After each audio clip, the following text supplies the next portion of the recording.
Bienvenue au Starter du jour pour bien démarrer sa journée. Aujourd'hui, cesse de courir après les hommes. Lorsque nous vivons des temps difficiles, on a tendance de courir après les hommes. La Bible nous parle d'une veuve qui un jour a été voir Élisée parce qu'elle avait un gros problème d'argent. Les banquiers étaient venus la voir et voulaient... On parle d'une histoire d'il y a des milliers d'années en arrière, c'est un autre contexte, mais parce que pour éponger la dette, ils allaient prendre ses propres fils et en faire des esclaves afin de rembourser la dette qu'ils avaient contractée. Et là, elle va aller voir Élisée dans sa peur, dans sa panique, elle va demander à Élisée de l'aide. Et Élisée va la regarder, elle va lui dire, voilà, tu sais que je dois de l'argent, et bref, c'est la galère. Et Élisée va lui faire cette réponse qui est magnifique, il va lui dire, que puis-je faire pour toi ? En d'autres termes, il est surpris.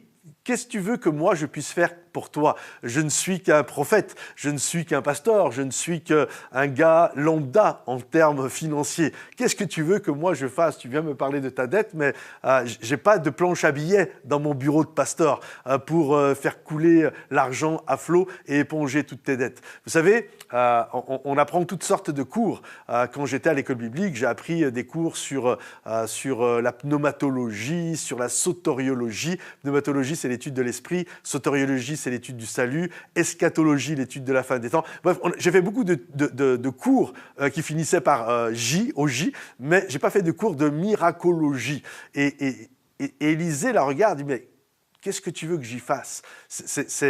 Il va la renvoyer à elle et il va la renvoyer à Dieu. Et je crois que c'est important de comprendre que nous ne sommes pas appelés à courir après des messies terrestres, mais à rechercher le Messie céleste. Parce que c'est lui, finalement, c'est toujours dans le nom de Jésus que les malades sont guéris, c'est toujours dans le nom de Jésus que les captifs sont délivrés, c'est toujours dans le nom de Jésus que les malades, que les perdus sont sauvés. Bref, vous comprenez, c'est toujours dans le nom de Jésus que les choses se passent. Et des moments, c'est intéressant. On va faire une réunion, moi ça m'arrive, je prêche, puis à la fin, on fait une réunion, puis on a des équipes de prière.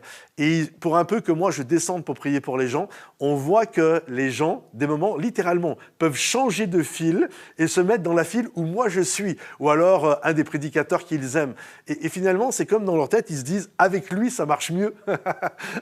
Mais c'est pas au nom de Patrice que les gens sont guéris. C'est pas au nom de Patrice que, vous comprenez, c'est dans le nom de Jésus. Et peu importe finalement ce qui prend place, c'est toujours de comprendre que nous ne sommes pas appelés à courir après des messies terrestres, mais de se tourner vers celui qui a la clé de toute solution dans nos vies. Alors, tourne-toi vers le Seigneur, ne cours pas après les hommes, cours après Dieu, il n'y a rien de mieux. Sois béni, sois encouragé. Si ce message t'a fortifié, pense à le liker, le partager, le commenter. Et on se retrouve bientôt sur l'un de nos sites, Momentum Bordeaux, Momentum Paris ou Momentum Bruxelles. À bientôt les amis, bye bye.